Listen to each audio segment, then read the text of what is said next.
Did you know na naging therapist ng buong Pilipinas si Coco Martin? Hindi joke yan. Nung pandemic, habang nalulunod tayo sa balita ng patayan, corruption, at kawalan ng hustisya, may isang tao na naging superhero natin, si Cardo Dalisay. Ang probinsyano, hindi lang naging pinakamahabang teleserye sa mundo, naging emotional lifeline natin. Bakit? Kasi si Cardo yung taong hindi natin makita sa totoong buhay, yung pulis na talagang matino, yung lalaking handang ipaglaban ka, yung sistema na gumagana. Tingnan ninyo mga comments sa Facebook, si Cardo lang ang maaasahan natin. Sana totoo ka, Cardo. Ikaw na lang maging presidente.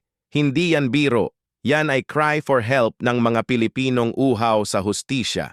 Mga psychologists nagsabi na ang teleserye natin ay coping mechanism.